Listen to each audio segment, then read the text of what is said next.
செய்திகள் தொடர்கின்றன. தேனி மாவட்டம் சுருளிப்பட்டியில் கனமழையால் சுருளி ஆற்றில் ஏற்பட்ட வெள்ளப்பெருக்கில் தீபாவளிக்காக விற்பனைக்காக வாங்கி வைத்திருந்த 60 ஆடுகள் வெள்ளத்தில் அடித்துச் செல்லப்பட்டன.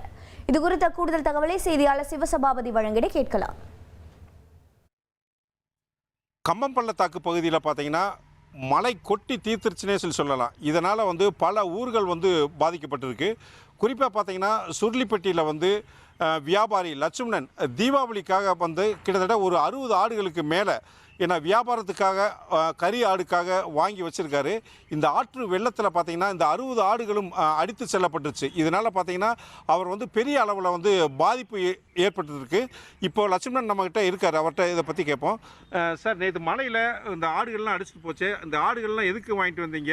இந்த ஆடுகள்லாம் எந்த மாதிரி இருந்துச்சு? இன்றைக்கி அந்த ஆடுகள் அழுத்தி செல்லப்பட்டதுனால உங்களுக்கு இதனுடைய இழப்பு என்ன சார்? சார், நாங்கள் சமயநல்லூர் மார்க்கெட்டில் வாங்கி வந்தோம் சார்.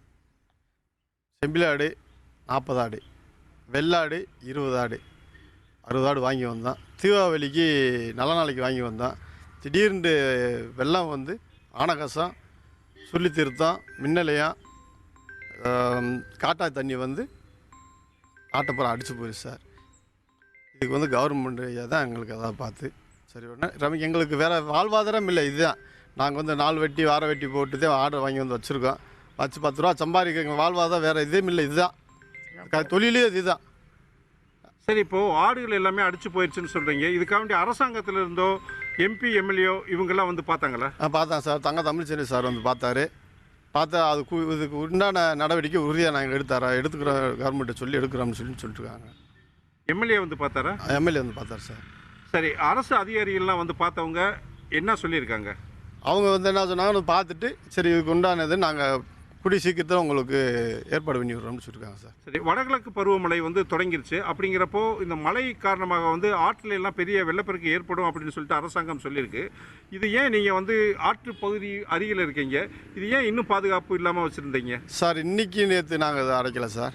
கிட்டத்தட்ட ஒரு 10-15 வருஷமாக அங்கே தான் நாங்கள் ஆடுகளை வச்சு பராமரிப்பு பண்ணிட்டு கசாயி போட்டு தொழில் பண்ணிக்கிருக்கோம். திடீர்னு மழை எங்களுக்கு தெரியல. நைட்டு வந்ததுனால தெரியல. நைட்டு காட்டாத்து வெள்ளம் வந்துச்சு, அடித்து போய் ஒரு ஆடு கண்ணில் பார்க்க முடியல.